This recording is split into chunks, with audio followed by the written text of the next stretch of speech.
வினை கடிதேனும் தம்மதியம் வைத்திடுமாறன் மகன் மத்தோயானை மத்தரவீரனை புத்தமி முதல்வனை மட்டவில் மலர்கோடு பணிவே தமிழடவினை முற்படையிடுதல் முற்படை எழுதிய முதல்வோனே முப்புறம் எரிசிலாட்சிவன் உரை ரதம் அச்சது கொடி செய்த அக்கீரா அத்துயரது கொடு சுப்பிரமணிபடும் அப்புண மதிலை ஆகி அக்குற மகளுடன் அச்சிறு முருகனை அக்கணமனம் அருள் பெருமா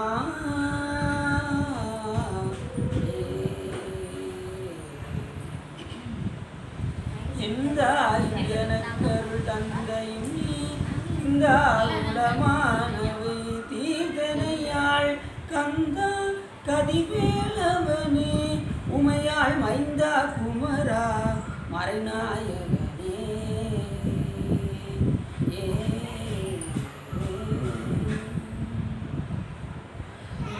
படித்த மனதில் போற்றி ஆளுமிசை கல்முதற்பில் அணைந்திருக்கிறான் அடி போற்றி பாலிது ரெடாவூர் வணிகந்தர் பதம் போற்றி மொழிமொழி திருவாதூரர் திருத்தாள் போற்றி எல்லாம் வல்ல சிவகாமி பாலுடனாகிய ஸ்ரீ சகஸ்வரீஸ்வரனுடைய பெரும் கருணையினாலே நாம் தொடர்ந்து மதுரை மீனாட்சி சுந்தரேஸ்வர பெருமானுடைய திருவிளையாடல் புராணத்தை பற்றி சிந்திப்பதற்கு திருவருளும் குருவலும் அடியார்களும் கூட்டியது. அதன் அடிப்படையில் நாம் எப்பொழுதுமே ஒரு திருமுறை பாடலை சிந்தித்துவிட்டு சேக்கிலாசன் சொல்கிறாரு, இறைவனுடைய அந்த வியாபகத்தை ஆதியாய் நடுவுமாகி அளவில்லா அளவுமாகி ஜோதியாய் உணர்வுமாகி தோன்றிய பொருளுமாகி வேதியாய் ஏகமாகி பெண்ணுமாய் ஆணுமாகி போதியாய் நிற்கும் தில்லை பொதுநடம் போற்றி என்று கூறுகிறார். சாமி ஆதியாகவும் இருக்கார், அவர் அனாதி. சிவபெருமான் எப்படிப்பட்டவர்? அனாதி. இந்த உயிர்களும் அனாதி. என்னைக்கு சாமி இருக்காரோ அன்னைக்கு இந்த உயிர்களும் இருக்குது. புதுசாலாம் ஒன்றும் படைக்கலாம் செய்யல. சாமி என்றைக்குமே உயிரை வந்து படைக்க மாட்டார். சாமி உயிரை படைக்கிறாரா உடம்பு படைக்கிறாரா? நிறைய பேர் என்ன சொல்லுவாங்க, இந்த உசுரை படைச்சாரே அப்படின்பாங்க. பார்த்துருக்கீங்களா? உசுரை என்னைக்கா இறைவன் படைப்பாரா? யோசிச்சு பாருங்க. இந்த உடம்பை தான் இறைவன் படைக்கிறாரே தவிர உயிரை இறைவன் படைக்கவில்லை. அப்போ உயிர் எப்படிப்பட்டது அப்படின்னா என்றும் உள்ள பொருள். உயிர் வந்து என்றும் உள்ள பொருள், இறைவன் என்றும் உள்ள பொருள். அது மாதிரி பாசமாகிய தலைகள் கண்மம் மாயை ஆணவம் என்பதும் என்றும் உள்ள பொருள். நம்ம என்னைக்கு ஆன்மா இருக்கோ அன்னைக்கு ஆணவமும் எப்படி அந்த செம்புல அந்த களிம்பு எப்பயுமே ஒட்டியே இருக்கோ அதே போல ஆணவமோ நம்ம எப்போ இருக்குமோ அப்படி நம்மளோட ஒட்டியே இருக்கு. எப்படி இருக்குன்னா இறைவனை சுத்தமாக காண விடாம எப்படி இருக்கு களிம்பு அப்படி இருக்கு. ஆணவமோ அழுந்தி போய் இருக்கும். இறைவன் ஒன்று இல்லைங்கிற அளவுக்கு நம்ம என்ன செய்யறோம், அந்த அளவுக்கு தோய்ந்து கேவல நிலையில் இருந்தோம். அதுக்கப்புறம் இறைவன் நம்ம அருள் பாலித்து அதுக்கப்புறம் தான் நம்ம என்ன செய்கிறோம், கொஞ்சம் கொஞ்சமாக உடம்பு கொடுத்து உடம்பை படைத்து. உடம்பு எதுலேருந்து படைக்கிறாரு அப்படின்னா மாயிலிருந்து இந்த உடம்பை நமக்கு கொடுக்குறாரு. இப்போ உதாரணத்துக்கு ஒரு தாள் எடுத்துக்கணும். அந்த தாள் எப்படி வந்துச்சு, எதுலேருந்து வந்தது? மூலப்பொருள் இல்லாமல் அந்த தாள் வருமா? விரிவாக இருக்குது. அது மூலம் எப்படி இருக்குன்னா நுண்ணியதாக இருக்கும். இப்போ இந்த அடின்னு வந்து ஒரு ஆரம்பத்தில் பார்த்தீங்கன்னா வழிபாடு வந்து நியூஸில் ஒருத்தர் கேட்டாங்க, இந்த பேப்பரை உங்களால் எரிக்க முடியுமா அப்படிங்க. இது ஒரு நிமிஷத்தில் இப்போ அழிச்சு காமிக்கிற மாதிரி அப்படின்னு சொல்லி பொருத்தி வச்சேன். அது கஷ்டமாயிடுச்சு. எப்படி அழிச்சிட்டேன்ல, இப்போ அந்த பொருள் இல்லைல்ல அப்படின்னு. அது எப்படி இல்லாமல் வந்து நுண்ணிய துகள் இருக்கு பாருங்க, அப்படி துகளை எடுத்து காமிச்சாங்க. அந்த பேப்பர் அடித்தா என்ன இருக்குது, அந்த துகள் இருக்குது. அந்த துகளை அழிக்க முடியலை, அது அப்படியே தான் இருக்குது. என்ன நெருப்பு வச்சாலும் அப்படியே தான் இருக்குது. அப்போ அந்த நுண்ணிய பொருளை அழிக்க முடியல. அந்த மூலப்பொருள் எதுனா அதுதான் மாயை. மாயிலிருந்து தான் சாமி என்ன பண்ணுறாரு, இந்த உடம்பை நமக்கு கொடுத்தார். மண்ணிலேருந்து வந்த உடம்பு தான் இது. இது சும்மா எதுலேருந்து வந்து மண்ணை சாப்பிட்டு சாப்பிட்டு தான் நம்ம என்ன இந்த உடம்பு வளர்த்துருக்கோம். அதில் வரக்கூடிய காய்கறி கனிகள் எல்லாம் எதுலேருந்து வருது, மண்ணிலேருந்து தான் வருது. நம்ம உயிருடைய இடம் என்ன அப்படின்னா அருகு நுனி பனிநுனை அப்படிம்பாரு அருணகிரிநாதர். அருகுக்குள்ள நுனியில் அந்த அந்த பனி துளிப்பட்டால் எப்படி இருக்கும், அதுதான் நம்மளுடைய பாடியோட வெயிட்டு. என்ன வெயிட்டு, அவ்வளோதான். ஆனால் சாப்பிட்டு சாப்பிட்டு சாப்பிட்டு சாப்பிட்டு சாப்பிட்டு சாப்பிட்டு சாப்பிட்டு சாப்பிட்டு 70 80 அப்படின்னு நம்ம என்ன செய்கிறோம், கிலோ கணக்கில் குடிக்கிறோம். ஏன் அப்படின்னா நம்மளுடைய உடம்பை 90% எது இருக்குன்னா அன்னமய கோஷம். அன்னம் தான் நம்மளை 90% நம்ம. இப்படி இறைவன் வந்து அவருடைய கருணையினால நமக்கு என்ன செய்கிறாரு, இந்த உடம்பை நமக்கு மாயிலிருந்து எடுக்கிறார். அப்போ உயிர் வந்து இறைவன் படைக்கவில்லை, உடம்பைத்தான் இறைவன் படைக்கிறாரே தவிர உயிர் வந்து என்றும் உள்ள பொருள். அதே போல சிவபெருமானும் என்றும் உள்ள பொருள். அவர் ஆதியாகவும் இருப்பார், அனாதியாகவும் இருப்பார். ஆதினா என்னது, தொடக்கம் இருக்கும். அந்தம்னா முடிவும். அவர் ஆதியும் கிடையாது, அந்தமும் கிடையாது, அனாதியாக இருக்கக்கூடியவர். ஆதியாய் நடுவுமாகி அளவில்லா அளவுமாகி. அதன் அளவில்லா கடந்தவர். அவர் போய் அளக்க முடியுமா சாமி போய்? இந்த தர்ம கொலா என்னமோ சொல்லுவாங்களே, அந்த அளவுகளை வச்சு சாமி அளக்க முடியுமா?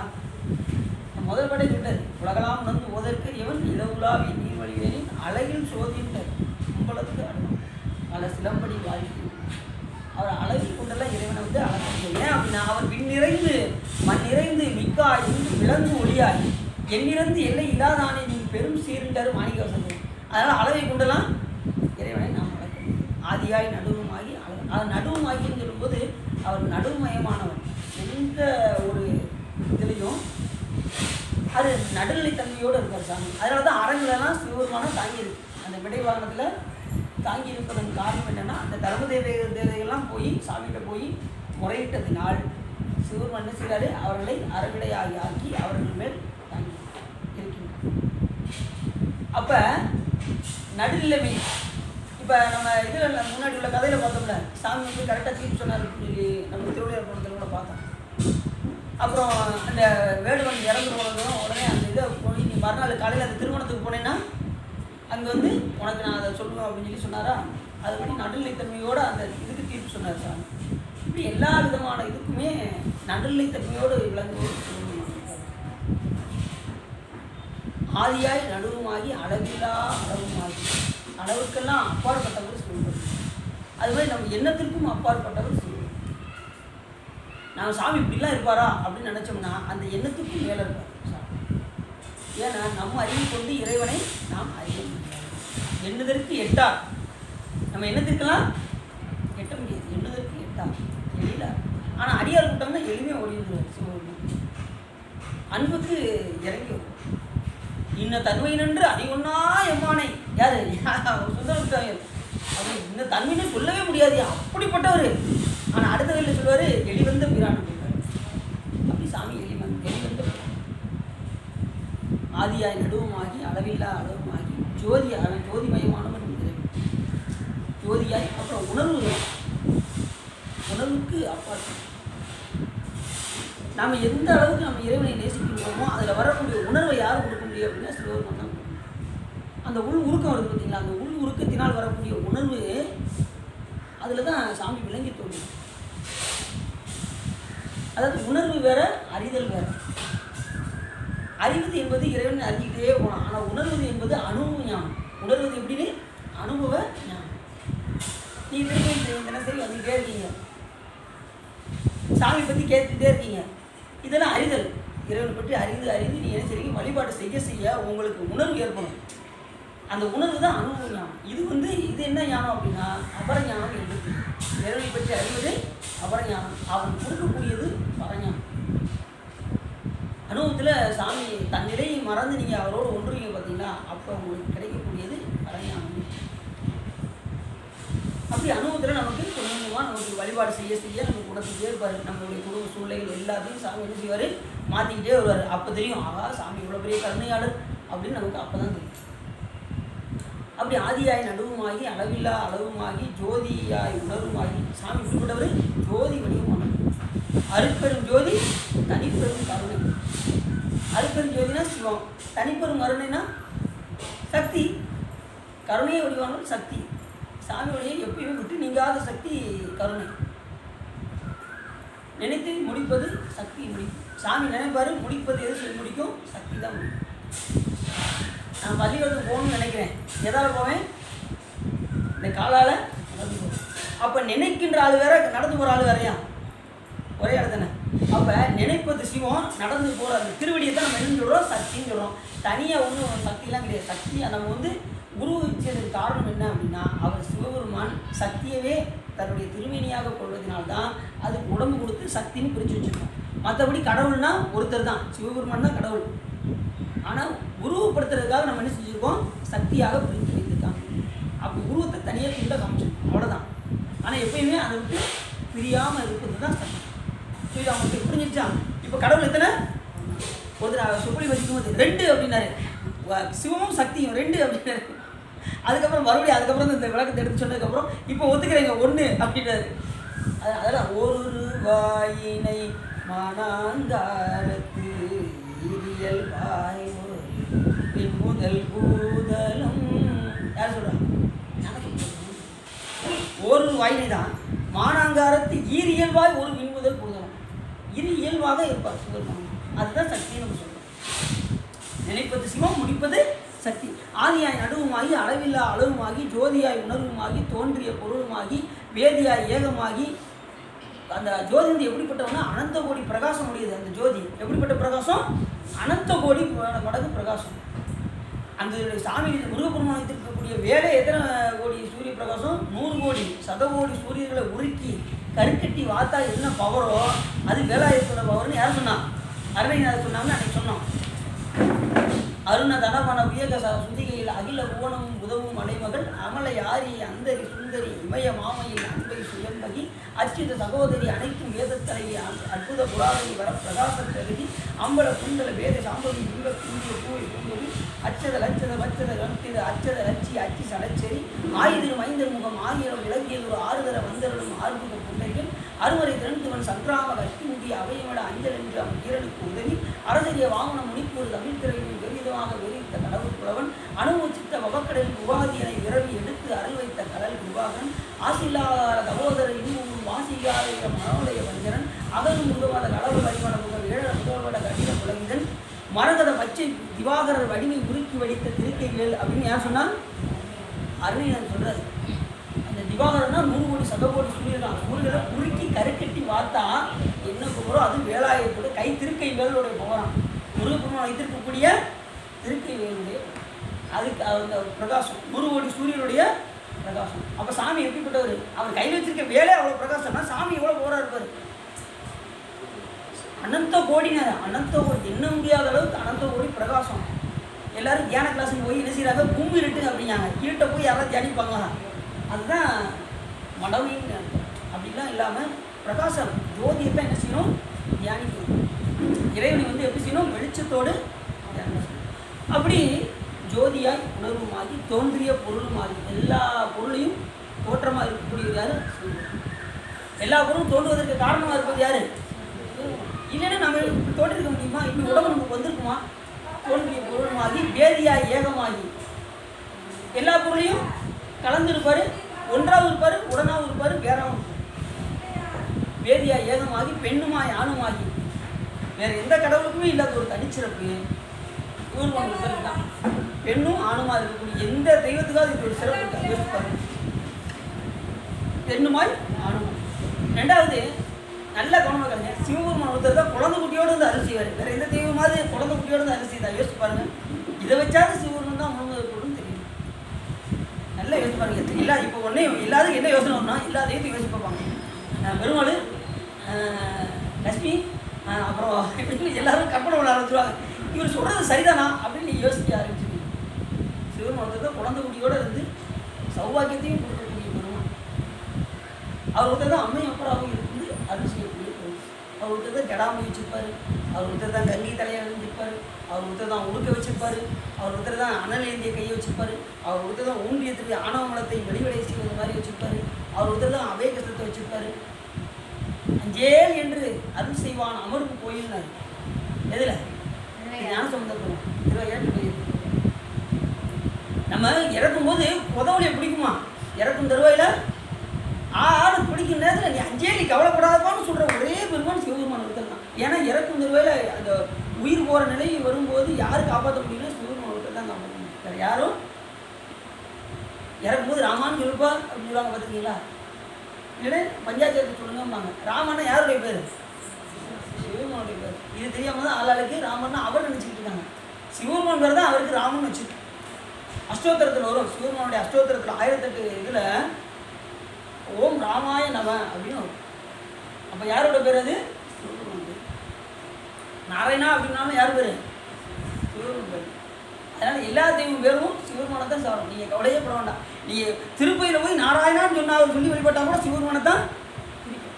அதனால் நீங்கள் கவலையே பட வேண்டாம். சரி, அப்படி ஆதியாய் நடுவுமாகி அளவில்லா அளவுமாகி ஜோதியாய் உணர்வுமாகி தோன்றிய பொருளுமாகி வேதியாய் ஏகமாகி பெண்ணுமாய் ஆணுமாகி போதியாய் நிற்கும் தில்லை புதுநடம். அப்படிப்பட்ட பெருமான் தில்லையில் நடமாடி கொண்டிருக்கிறார். எதற்காக? எல்லா உயிரும் நிலை பெற்றிருப்பதற்காக சிவன் என்ன செய்கிறாரு? அந்த தில்லை பொதுநடத்தில் நடந்து புரிந்து கொண்டிருக்கிறார். அங்கே மட்டும் நடனம் அல்ல, எல்லா உயிருக்குள்ளேயும் அவர் நடனம் ஆடிக்கிறார். எல்லா எப்படி பிண்டத்தில் உள்ளதெல்லாம் அண்டத்தில் உள்ளதெல்லாம் பிண்டத்தில் இருக்கின்றது. சாமி வெளியில் மட்டும் நடனம் ஆடல, நம்ம உள்ளுக்குள்ளேயும் நடனம் ஆடிக்கிறோம். வெளியில் என்னென்ன இருக்கோ அது பூராமே உள்ளேயும் இருக்குது. பஞ்சபூதங்கள் வெளியில் இருக்கா, அதே போல் இங்கே உடம்புலையும் பஞ்சபூதங்கள் இருக்குது. வேர்வை, நீர், உஷ்ணம், அடி எதிர்ப்பு வருது, அது வெப்பம், வயிறு பசிக்கி அப்படின்னு கத்துறோம்ல, நெருப்பு, நீர், ஆதாரமாக இருக்கக்கூடியது மண். இந்த உடம்பு எதனால் வந்தது? மண்ணினால் வந்தது. மண், ஆகாசம். இந்த ஆகாசத்தில் தான் நம்ம என்ன செய்கிறோம்? சஞ்சரிச்சுட்டு இருக்கோம்.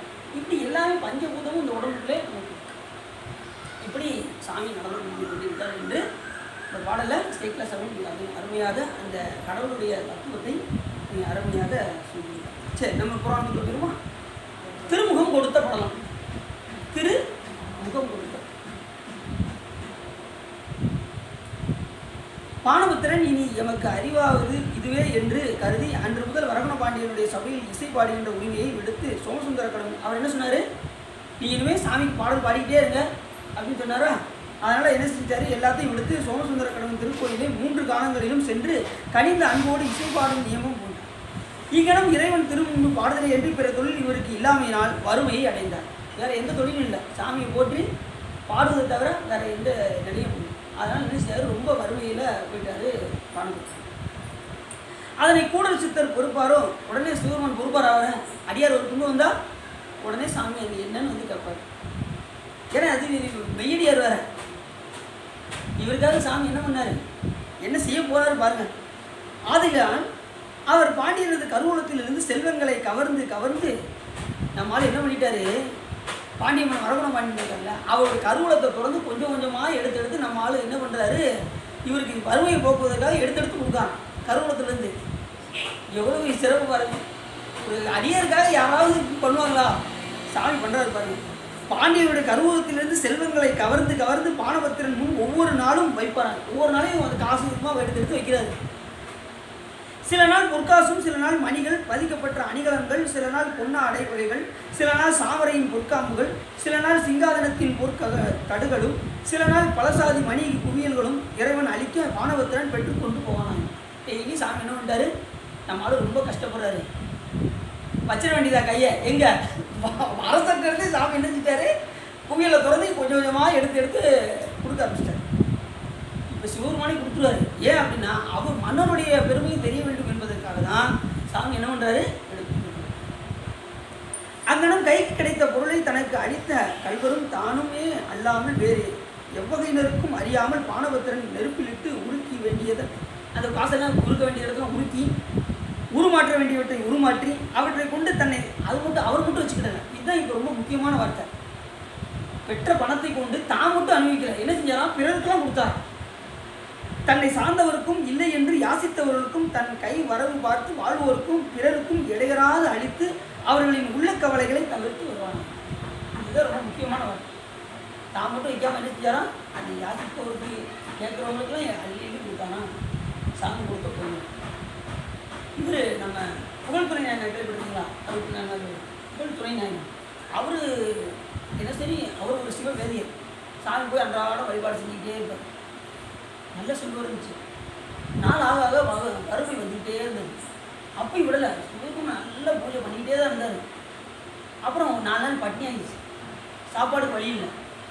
சாமிக்கு அபிஷேக குளத்தில் தண்ணி எடுத்துகிட்டு போகிறாரு. அப்படியே கரெக்டாக சாமி சிவலிங்கத்துக்கு வர நேரத்தில் பட்டி கிடந்ததுனால அப்படியே தலையை தடுமாறி அப்படியே சூரியன் மேலே போய் அந்த குடத்தை போட்டார். சாமி மேலே அந்த பாட்டில் வரும்.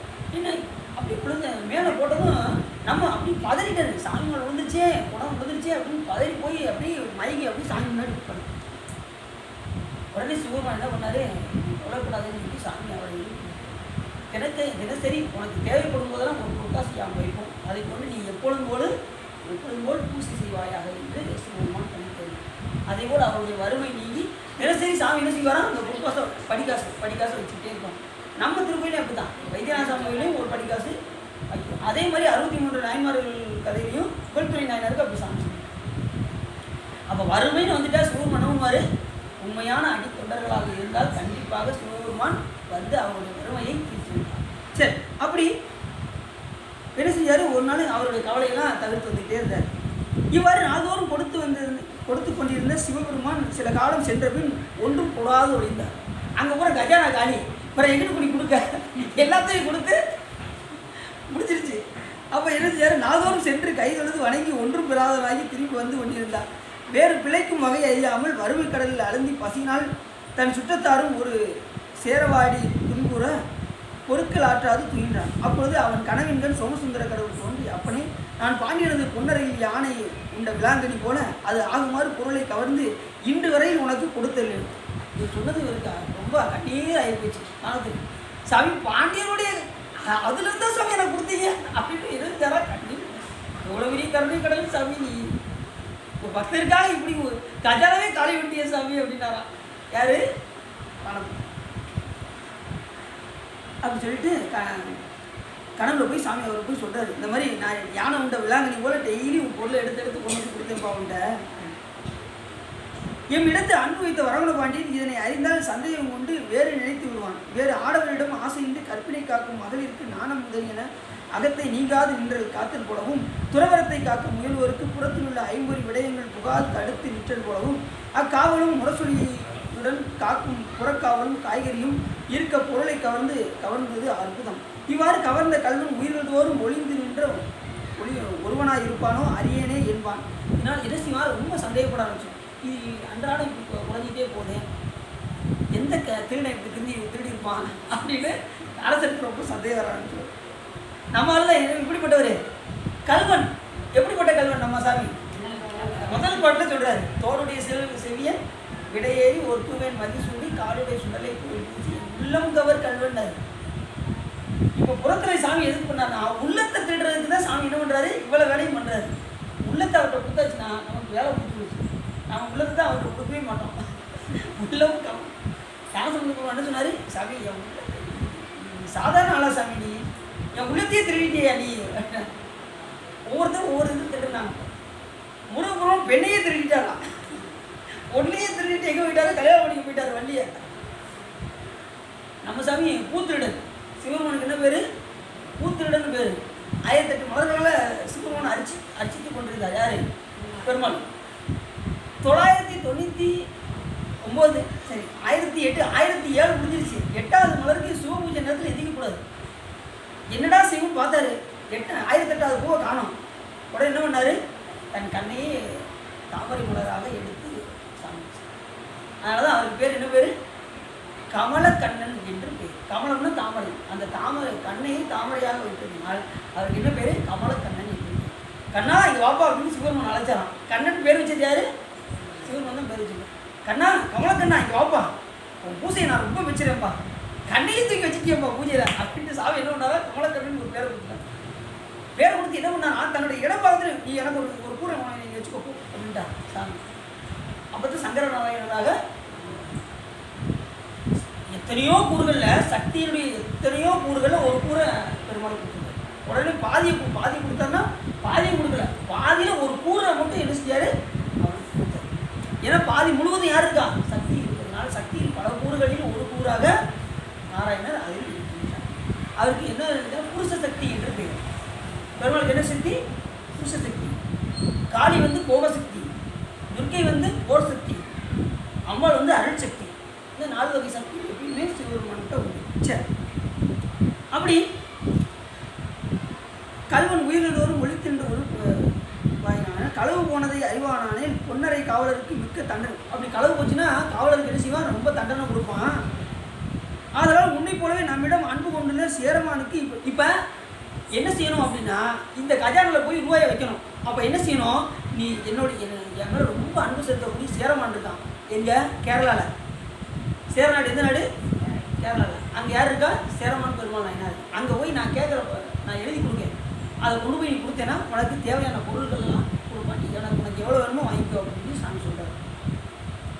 ஒரு ஓலை எழுதி தருவோம், நீ அங்கு போக கடவா என்று திருவாய் மலர்ந்திருந்தார். உடனே சோமசுந்தர கடவுள் வேதத்துக்கு பொருள் செய்த திருவாக்கினாலே இந்த பாடலையும் சாமி எழுதி கொடுத்தான். என்ன பாட்டு? எல்லாரும் தெரிஞ்ச பாட்டு.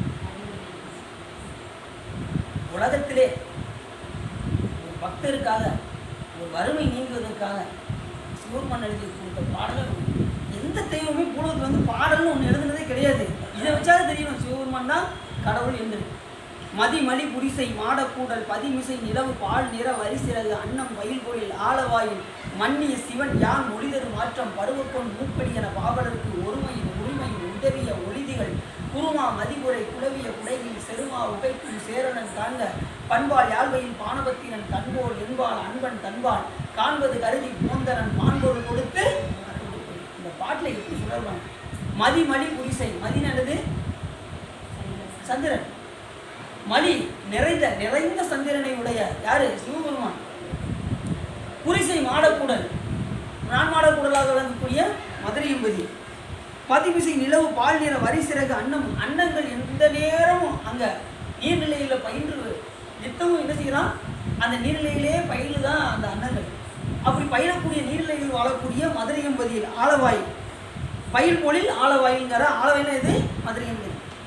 மன்னிய அந்த நிலைப்பட்ட அந்த அன்னம் பயில் பொழிகின்ற நீர்நிலைகளை உடைய அன்னம் பயில்கின்ற நாமாடக்கூடலாக விளங்கக்கூடிய ஆலவாயில் இருக்கக்கூடிய சிவன் யான் எழுதி கொண்ட மடல் என்னவென்றால், எப்படி எழுத வைப்பாங்க? இது கடிதம் எப்படி இருக்கு பார்த்தீங்க? இது பேர் சீட்டு கவின்னு பேர். சீட்டு கவிம்பாங்க, கடிதம் சொல்லுவாங்க. ரெண்டாவது திருமுகம் அப்படிம்பாங்க. இப்போ இந்த படலுக்கு பேர் என்ன பேர்? திருமுகம் கொடுத்த படல். இதுக்கு சாமி என்ன பேர்? திருமுகம் கொடுத்துருக்காரு. இப்போ ஒரு கடிதம் எழுதணும்னு வச்சுக்கோங்க. முதல்ல யார் எழுதணும்? அனுப்புனரா பெறுநர் எழுதணும்? அனுப்புனர். இப்போ இந்த கடிதத்தை கொடுத்தது யாரு? அப்போ சொல்லிட்டு மன்னிய சிவன் யார் ஒளி தரும் மாற்றம். இப்போ அனுப்புனர் வந்துருச்சு. அடுத்து பெறுநர் வரணும். அடுத்து பெறுநர் போடுறாரு பாருங்க. ஒரு 8 வரிக்குள்ள எவ்வளோ விஷயத்தில் அடக்கிறாரு பாருங்க. மன்னிய சிவன் யான், மன்னிய சிவன்னா நிலைபெற்று இருக்கு, மன்னியனா நிலைபெற்று இருக்கக்கூடிய ஆலவாயில் எழுந்தருள் இருக்கக்கூடிய சிவன் யான் எழுதி கொண்ட மனல் என்னவென்றால், மன்னிய சிவன் யான் மொழிதரு மாற்றம் பருவக்கொன் மூப்படி என பாவலருக்கு ஒருமையும் உரிமையும் உதவிய ஒளிதிகள். அதாவது இந்த கடிதத்தை பார்க்கக்கூடிய அவர் எப்படிப்பட்டவர்னா, இந்த பருவ காலத்தில் மூப்படி என பாவலருக்கு யாரை போற்றி பாடுகிறார்களோ அவர்களுக்கு அள்ளி அள்ளி வழங்கக்கூடிய இது கருணைத்தரம் வாய்ந்த வள்ளல் அப்படின்னு சொல்லி அடுத்த வரையில் சொல்றாரு. அது யாரு அப்படின்னு அதுக்கு அடுத்த வரையில் சொல்றாரு. பருவக்கொன் மூப்படி என பாவலருக்கு ஒருமையும் உரிமையும் உதவிய ஒளிதிகள். உதவி உரிகின்ற அந்த பெருமான் யார் அப்படின்னா அடுத்தது சொல்றாரு. உதவி ஒளிதிகள் குருமா மதிமுறை குழவிய குடையில் செருமா உகைக்கும் சேரன்தாங்க. நீ எல்லா உயிருக்கும் நீ அள்ளி அள்ளி கொடுக்கக்கூடியவர். அவர் யாருன்னா அப்படிப்பட்டவர் சேரமான் அப்படின்னாரு. இந்த கடிதத்தை யார் காணணும்? சேரமான் காணணும். இப்போ யாருக்கு போயிடுச்சு லெட்ரு? பெருநருக்கு போயிடுச்சு. பெருநர் யாரு? சேரமான் பெருமாள் நாயனார் தான் பெருநர். இப்போ அவருடைய கொடைத்தரத்தை சொன்னார். அவர் எப்படிப்பட்டவரா? உதவி புரியக்கூடியவர் அப்படின்னாரு. உதவிய ஒருமையும் உரிமையும் உதவிய ஒளிதிகள் அப்படின்னு சொல்லி அவருடைய கொடைத்தரத்தை சொல்லி, அந்த சேரமான் பெருமானுடைய கொடைத்தரத்தை சொல்லி யாருக்கு போய் சேர வேண்டுமோ அந்த பெருநர் அட்ரஸும் சாமி கொடுத்தாரு. முதல் அனுப்புனர் அட்ரஸ் சொல்லிட்டாரு, என்னது பெருநர் அட்ரஸ் சொல்லிட்டாரு. அதுக்கப்புறம் அவருடைய திறத்தை பற்றி சொல்லணும். இப்போ கொண்டு வராரு, இந்த கடிதத்தை கொண்டு வராரு பாருங்க, அவருடைய திறத்தை பற்றி சொல்லணும். இப்போ நான் அடின்னு என்ன செய்கிறேன் உங்களுக்கு, இப்போ சிவாட்ட போய் நான் உங்கள்கிட்ட ஒரு 1000 ரூபா ஒரு வாங்கிட்டு வாங்கன்னு சொல்லி சொல்கிறேன்னு வச்சுக்கோங்க. நான் என்ன செய்வேன்? அனுப்புகிறேன் சரவணன் பெருநர் உங்கள் பேரை போட்டுறேன். போட்டுட்டு நான் என்ன பண்ணுறேன்? இன்னார் வருஷம் இன்னார் வர்றாரு, அவருக்கு நீங்கள் ஒரு 1000 ரூபாய் கொடுத்தது மட்டும் உங்களை அன்போடு கேட்டுக்கொள்கிறேன் அப்படிதான் போடுவீங்க தானே கடிதம். ஆனால் வரவர் எப்படி பண்ணால் ரொம்ப நம்பிக்கையானவர். நான் அதையும் எழுதுவேன். என்ன செய்வேன்? வரவர் ரொம்ப நம்பிக்கையானவர், ரொம்ப அவர்கிட்ட நீங்கள் நம்பி கொடுக்கலாம் அப்படின்னு எழுதுவேன். அதே போல் அவர் என்ன செய்கிறாரு, வர்ற ஆள் எப்படின்னா, நீ எப்படி என் மேலே அன்பாக இருக்கியோ அதே போல் அன்பு குறையாமல் இருக்கக்கூடியவர் இந்த கடிதத்தை கொண்டு வர்றாரு. யார்? பானமுத்தர். தன்போல் என்பால் அன்பன் தன்பால். நீ எப்படி என் மேலே அன்பாக இருக்கியோ அதே போல் அவரும் அன்பாக இருக்கு. தன்போல் என்பால் அன்பன் தன்பால். காண்பது கருதி போந்தனன் மான்பொருள் கொடுத்து வரவில்லை. அதனால் அந்த பொன்பொருளை கொடுத்து நீ என்ன செய்யணும், மறுபடியும் மதுரைக்கு வர வைப்பாயாக. நீ அங்கேயே வச்சுக்கூடாது. ஏன்னா அவர் எனக்கு பாடல் பாட வரணும். யார்? பாடம் வந்தாலும் மறுபடியும் வந்து மதுரை மதியில் வந்து பாடல் பாட வரணும் அப்படின்னு சாமி எப்படி எழுதுறாரு பாருங்க. மதிமணி புரிசை மாடக்கூடல் பதிவிசை நிலவு பாணிரவரி சிறகு அன்னம்பயில் கோவில் ஆளவாயில் மன்னிய சிவன் யான் மொழிதரு மாற்றும் பருவக்கும் மூப்படி என பாவலர்க்கு ஒருமையும் உரிமையும் ஒடிகள் உருமாமதி உரை குளமிய குடைகள் செருமாவுகை சேரலன் காங்க தன் பண்பாள் யாழ்வையில் பானபத்திரன் தன்போல் என்பாள் அன்பன் தன்பாள் காண்பது கருதி போந்தனன் மான்பொருள் கொடுத்து வரவிடுப்பதுவே. கொடுத்து கிடைச்சிட்டு திருப்பி அனுப்பிச்சுட்டு அப்படின்ட்டார். உடனே சேரவாங்கமா இருக்கு கூடி ஒரு சந்தோஷம். இந்த கடிதத்தை எழுதி சாமி என்ன செய்கிறாரு, அவரிடம் கொடுக்கின்றார். சொற்பொரு சிறப்புடைய திருமுக பாசனம் ஒன்றினை எழுதி கொடுத்து மறைந்தில்லை. உடனே சாமி என்ன செய்யாரு, அவர்கிட்ட கையில் கொடுத்துட்டு மறைஞ்சார். அப்பொழுது பானபத்திரன் துயில் நீங்கி எழுந்து ஆடி பாடி ஓகைக்கடையிலே மூழ்கினார். உடனே சாமி எழுதி கொடுத்து அப்படியே இன்பக்கடலில் மூழ்கிறார். பானபத்திரன் தான் பெற்ற திருமுகத்தை பட்டாடையில் வைத்து சுற்றி இறைவன் திருவடியை வணங்கி அங்கு நின்றும் நீங்கி திருக்கோயிலை அடைந்து வளம் செய்து கொண்டு விரைந்து மேற்திசை நோக்கி மலைநாட்டினை புறப்பட்டான். மலைநாடு என்ன நாடு? இந்த கேரளா. அதுதான் திரு அஞ்சைக்கிழமை என்று. குறிச்சி நிலத்தையும் முள்ளி நிலத்தையும் வெய்ய பருத்தி கற்கள் நிறைந்த வழியினுடைய பாலை நிலத்தையும் கடந்து பலாக்கணிகள் கால்களில் இடர மெல்ல நல்வளம் மிகுந்த மலைநாட்டினை அடைந்தார். கேரளா போனீங்கன்னு வச்சுக்கோங்க, எந்த நேரமும் மழை பெஞ்சிக்கிட்டே இருக்கும். அது போயிருக்கீங்களா? கேரளாவுக்கும் போயிருக்கீங்களா? எங்கே பார்த்தாலும் பச்சை பசையேன்னு இருக்கும். அந்த வாழ்ந்த செடியவே பார்க்க முடியாது. அப்படி ஏன்னா மலைநாடா எந்த நேரம் குளிர்ச்சியாக இருக்கும். அப்படி முல்லை நிலம் வாழை நிலம் இதெல்லாம் தாண்டி கொஞ்சம் கொஞ்சமாக அப்படி நடந்து போகிறாரு. அந்த காலத்தில் பஸ்ஸெல்லாம் கிடையாது, நடந்து தான் போயாகணும். அப்படி மெல்ல மெல்ல நடந்து மலைநாட்டுக்கு போயிட்டு அப்படி போய் அலைகடலிலே ஆடையை கொண்ட மலைநாடு என்னும் பொண்ணுக்கு வானளாவி நிற்கும் மலைகள் கொங்குகள் போல விளங்கின. திரு அஞ்சைக்களம் என்னும் பதி அப்பெண்ணின் முகத்தில் தீப்பெற்ற திலகமே போன்று விளங்கியது. பெண்ணுக்கு திலகம் போல இருப்பதான் அந்த அஞ்சைக்களம். கேரளாவிலே ஒரு பெண்ணுக்கு வந்து எங்கே வைப்போம் திலகத்தை? நெற்றியின் மத்தியில் வைப்போம். அதுபோல திகழ்வு தான் இந்த அஞ்சைக்களம். அப்படி அப்பெண்ணின் முகத்தில் தீட்டப்பட்ட திலகை போன்று விளங்கியது. அப்பதி அறமகள் ஆக்கத்திற்கும் திருமகள் ஆக்கத்திற்கும் கொற்றவை ஆக்கத்திற்கும் வடமொழி தென்மொழி என்னும் கலைமகள் ஆக்கத்திற்கும் சிறந்த உறைவிடமாக திகழ்வது. இத்தகைய புகழ்வாய்ந்த திரு அஞ்சைக்களத்தின் நகரில் வீதியின் கண் உள்ள ஒரு தண்ணீர் பந்தலில் பானபத்திரன் தங்கினார். கடைசி எங்கே போய் தங்கினாரா? ஒரு தண்ணீர் பந்தல் இருக்கிற இடத்துல போய் தண்ணியை குடிச்சிட்டு அந்த இடத்துல போய் தங்கியிருக்கார். பிறகு சோமசுந்தர கடவுள் அன்று இரவில் சேரமான் பெருமாள் நாயனாரின் கனவில் தோன்றி. உடனே சாமி எங்கே போயிட்டாரு? இப்போ கடிதத்தை கொடுத்து அவர்கிட்ட போய் தகவல் சொல்லணும்ல, யார்கிட்ட இந்த மாதிரி வராரு அப்படின்னு கனவுல போய் சாமி சொல்றாரு. இல்லைன்னா அவருக்கு தெரியுமா? இவர் இங்கே வந்திருக்கதே தெரியாமல் போயிருக்கும். நம்மளால எப்படிப்பட்ட ஆள் பாருங்க, இங்கேயும் தூண்டி விடுவார், அங்கேயும் தூண்டி விடுவார். தோன்றி இந்நிடத்து வந்துள்ள யாம் பாண்டியனது மதுரையிலே இருக்கும் சித்தராவையும் நம் அடியவன் பானபத்திரன் அவன் உன்னை கண்டு நல்ல பொருள் பெறும் பொருட்டு நம்முடைய திருமுகம் பெற்றுக்கொண்டு இங்கே வந்திருக்கின்றான். நம்முடைய திருமுகம் சாமி எழுதி கொடுக்குற திருமுகத்தை கொண்டு வர அவருடைய உரிமை பொருட்களை கொடுத்து அவருக்கு உரிய பொருட்களை கொடுத்து விரைந்து அனுப்புக என்று கூறி மறைந்திருந்தார். உடனே சாமி இதை ஒன்று தான் சொல்லியிருக்காரு, அவருக்கு தேவையான பொருளை கொடுத்து அனுப்பிவிடு அப்படின்னு சொல்லி மறைஞ்சிருந்தார். உடனே சேரமான் பெருமானார் விழித்தெழுந்து தாம் கண்ட கனவை அமைச்சரோடு கூறி அங்கே இருக்கக்கூடிய திருமுகத்தை கொண்டு தன் பானபத்திரனை தேடிக்கொண்டு வருக என்று உடனே ஏவலரை விட்டு போய் பார்ப்பார். இந்த மாதிரி சாமி கனவுல சொன்னார், எங்கேயாவது இருக்காரான்னு, இந்த மாதிரி பானபத்திரத்துக்கு யாரும் இருக்காங்க போய் பாருங்க இல்லாத ஏவலர்களையும் விட்டு தர சொல்றாரு. இவங்க எல்லா இடத்துலையும் போய் பார்த்தாங்க. கடைசி ஒரு தண்ணீர் பந்தல்ல நம்ம ஆளு இப்படி உட்காந்துருக்காரு பானபத்திரம் கொண்டு. உடனே அவர் கூப்பிட்டு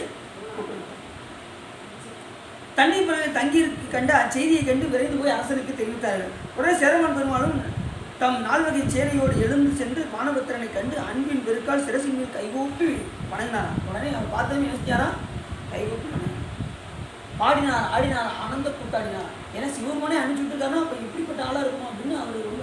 ரெண்டாவது இவருடைய திறத்தை சொல்லி ஆகணும். யார்? நம்ம சேரமான் பெருமான். எப்படி சொன்னார்? நீ எப்படி அன்பாக இருக்கியோ அதே போல் என்னுடைய பானபத்திரனும் அதே அன்பாக இருக்கான்னாரு. இப்போ பானபத்திரனுடைய அன்பு நமக்கு தெரிஞ்சு போச்சு. ஏன்னா அந்தளவுக்கு சாமி மேலே பாட்டு பாடுறாரு. அதனால் சிவருமானே அவருக்கு கடிதம் எழுதி கொடுக்குறாரு. ஆனால் இவர் எப்படிப்பட்டவர் அப்படின்னா, கேரளாவில் அஞ்சை களத்தில் அரசுரிமை பெறக்கூடிய இதில் இருக்கிறவர். அவர் என்ன பண்ணார்? எந்த நேரம் சிவ வழிபாட்டை சிறந்து விளங்குறாரு. சாமிக்கு மாலை கொடுக்க, பூ பறிக்க, கெட்ட இந்த தொழிலில் ரொம்ப மிகுந்த ஆர்வத்தோடு இருக்கார். அஞ்சை களத்தில் சாமிக்கு தினசரி பூத்தொண்டு செஞ்சுக்கிட்டே இருக்காரு. அரசுரிமை ஏற்கனவே ஒரு வம்சத்தில் பண்ணிகிட்டு இருக்காங்க. இந்த நேரத்தில் அவர் என்ன பண்ணுறாரு? அந்த அரசர் துறவுரம் பூண்ட ஆரம்பிச்சிட்டார்.